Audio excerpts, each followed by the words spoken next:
Differentiated learning and how it can make a difference. Diversity in the classroom is the key. Differentiated instruction is an opportunity to give every child to be a lifelong learner. Not every child's going to learn on the same level, not every child's going to learn the same way. Not all tools are going to help them in the same way. So it's important that we are open and we are willing to work with our students no matter what level are on. We want them to know, no matter how hard they struggle in reading, how difficult it seems to them, that they can do it. And they can do it with special tools or one on one instruction, just whatever it takes in order for them to feel that they can succeed. There are many things that we have to do to make it work. One of the biggest things that we have to do is we have to be willing to get out of our comfort zone and realize that it is up to us to get these tools together for these children.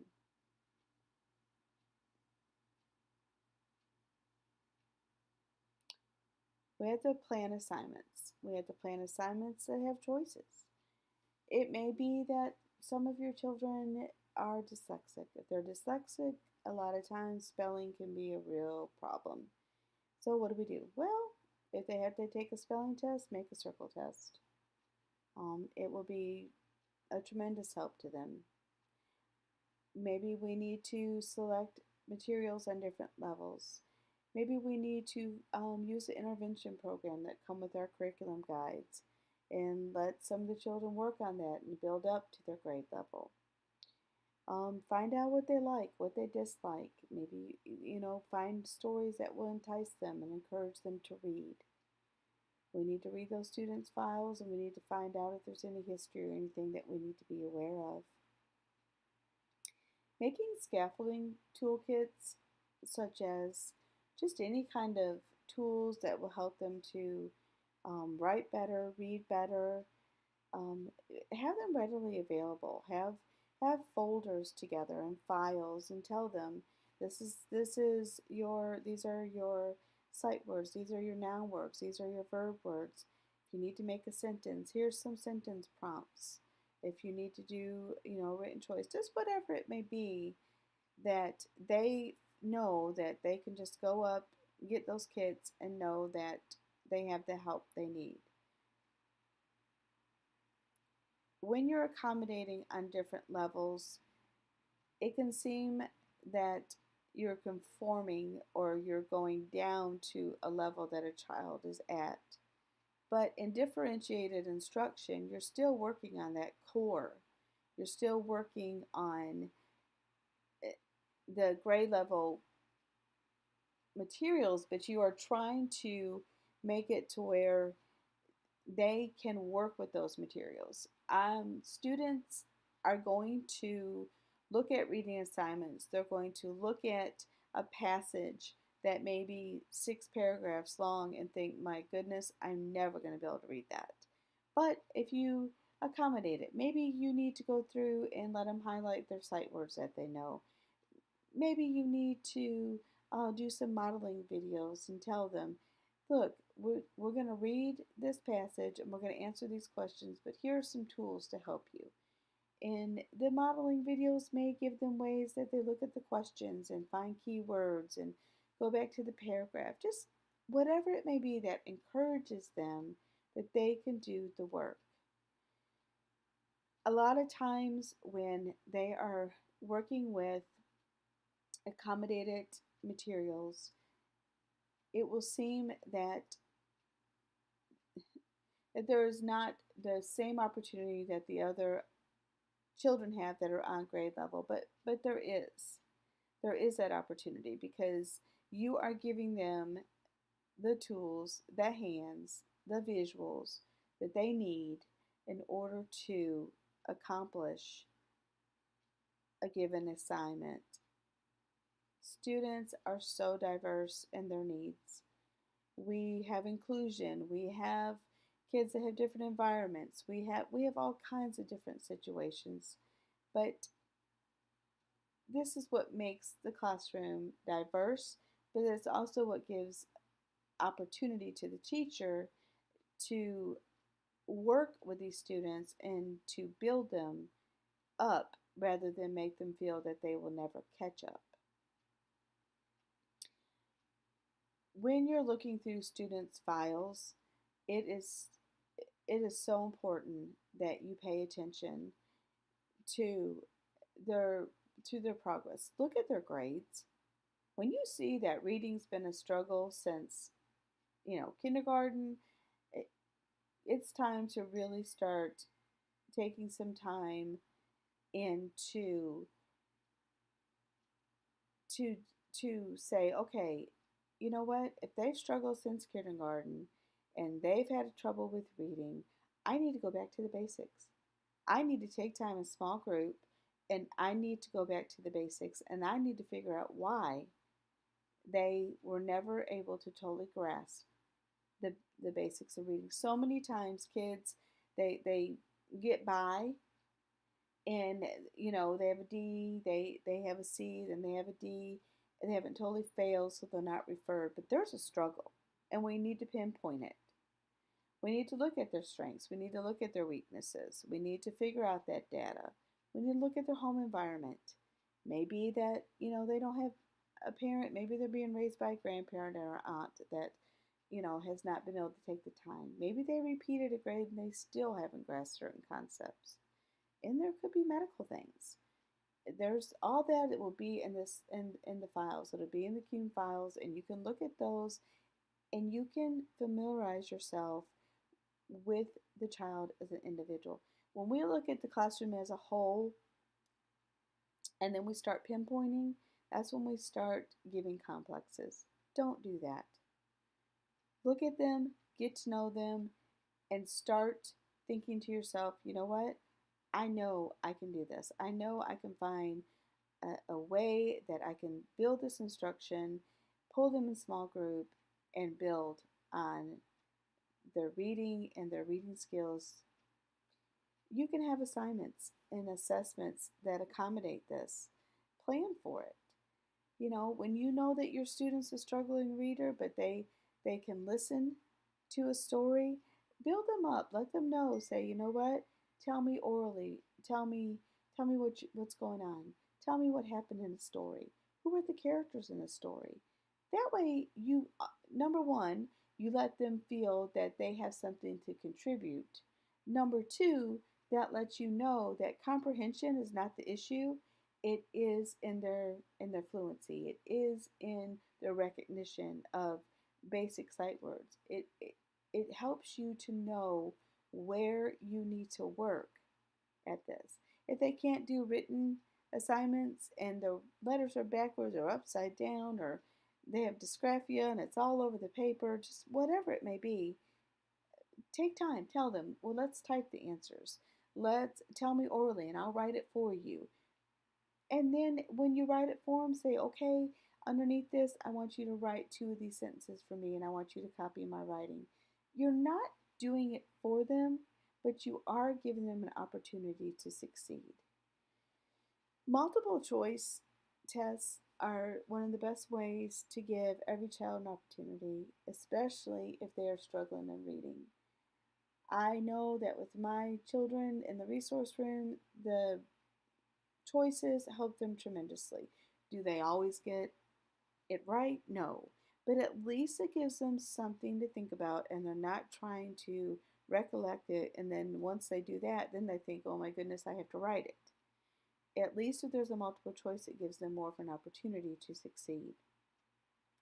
Fewer choices, also, I know that instead of giving them 4 answers for multiple choice, I'll give them 3. I don't do 2 because that's a modified instruction.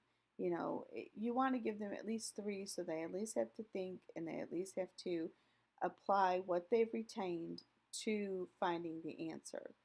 But plan this and think about this and just know that this is not about a crutch. This isn't about making it easier. This is about giving them an opportunity and giving you an opportunity to see that these students can do it, but they just need a little bit of help or a little bit of differentiated instruction.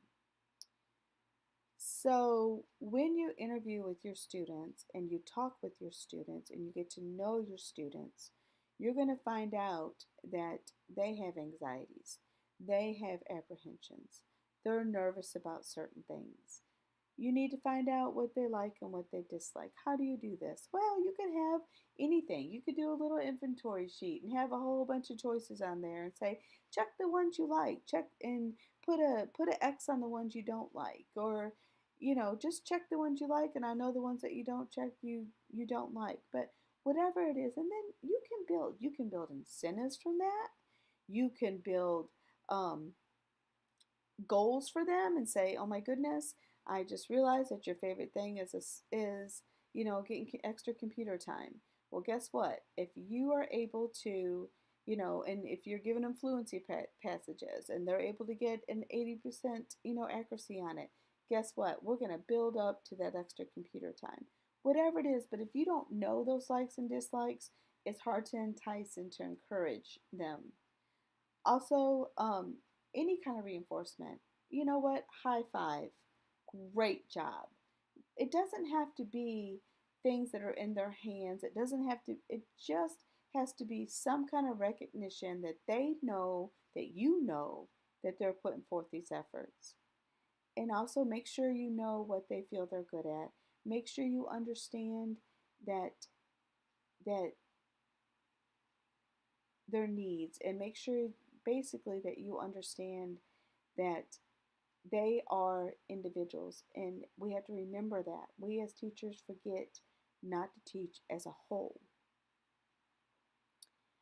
When you are doing scaffolding, it is very important that you make it something that's part of your classroom. You make it to where it is in files that all the kids know.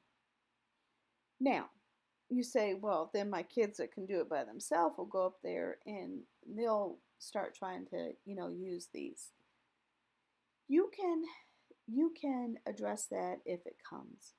Most kids, if they can do it themselves, they want to do themselves. Yes, you do have the ones that are lazy and much rather take the easier route, but you can quietly let them know just by coming up behind them and say, you know that you can do this on your own. Please go put the file back. And they will know that they're try to take that easy way. But for the most part, they won't do that. If it happens once or twice, once you get the point across, it won't happen anymore. But I make them available. My kids are able to go up and get their visual aids. If they need flashcards, we're sentence starters. If they need any kind of, a lot of times I have noun cards, verb cards, if they're having to create sentences just to help them remember what they are and to identify them. Plus, it helps them spell them because my noun cards also have the words on them. Just whatever it takes to help them to be successful independently. It's so important that they become independent in using their tools. They can't always depend on us to prompt them and help them. Why differentiated instruction sometimes can be a challenge? Well, it's our response. It truly is. Um, our children, they want to learn. They want to get praise. They want to know that their teacher or their parent or guardian is proud of them. They want to be able to raise their hand and answer questions in class, and they want to be able to um, contribute to the classroom, with their experiences or through their ability. But we just have to make sure that we, as educators, we are open to these students and that we are willing to give them those opportunities. It may not be in the way that other students who are on grade level can, but it's important that they understand that just because there's a struggle, it doesn't mean that they can't be a part of the class. So many times I see where they are they are singled out, and it makes me sad because that's not what differentiated instruction is. And teachers that struggle with that are normally ones that have their lesson plans that they've had together for, 15 years, 20 years. They've used the same plan, it's always worked.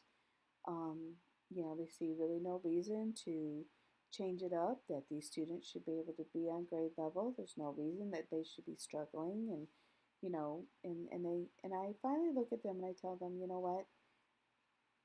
This different this diversity and this differentiated instruction is not about you. It is about the student. It is about their needs, their struggles, and their confidence.